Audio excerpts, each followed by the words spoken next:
Hey, I'm Michael Williams, your island chef. Welcome to my kitchen, and today we're going to make a really simple, quick to put together dinner recipe. The name of it is braised beef and tomato, and it's super easy. So, this braised beef and tomato recipe needs a specific cut of meat. It's got to be one of those slow cooking kind of high-ish fat content roasts. You have two choices generally, is beef brisket or a boneless beef blade roast. Either one will work great.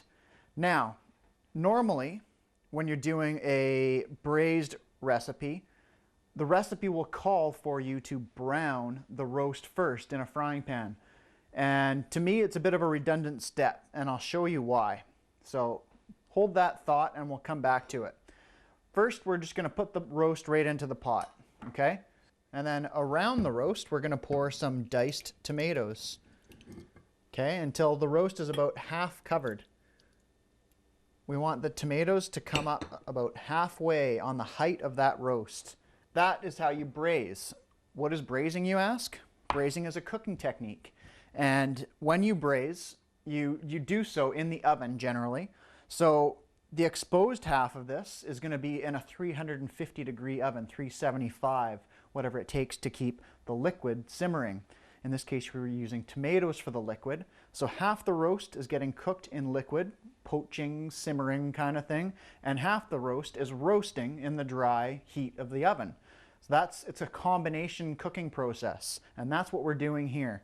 So the part that's exposed, guess what? When it's in a 375 degree oven, it's going to brown, right? So we don't need to brown it in the frying pan first. It's an unnecessary extra step. Now, I'm trying to keep this as simple as possible, okay? Really, really basic, really easy, quick to put together.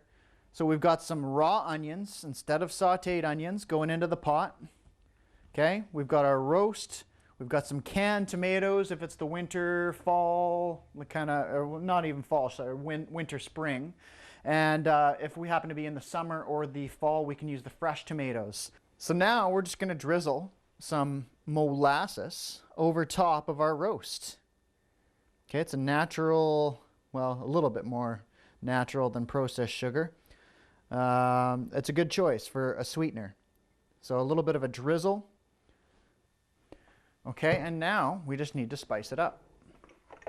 I've got some pepper, salt, and cumin seeds. So just sprinkle away. A little bit of salt, some pepper, and a healthy dose of whole cumin seeds. So there. Now, at this point, we could go ahead and add some other things to this recipe. Some chopped garlic, some sliced peppers, a little bit of, carrot sticks or parsnips.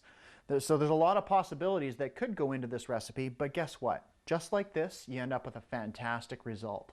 So this is all you need. This is the bare bones of the recipe that works just brilliantly.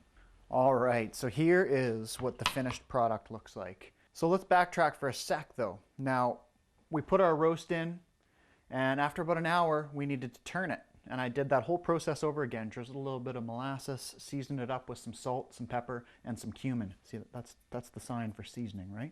Okay. So, and then, you need to keep an eye on it. Check it every half an hour, 45 minutes, and make sure it's not getting too dark.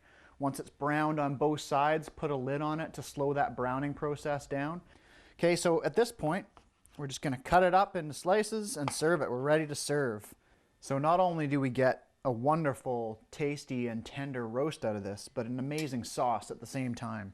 That's what I love about this recipe. It's so comforting, yet simple and easy to make. So, braised beef and tomato, you can make it. Super easy, well worth it. And countrygrocer.com, you can find that recipe. Thanks for being with us. See you next time.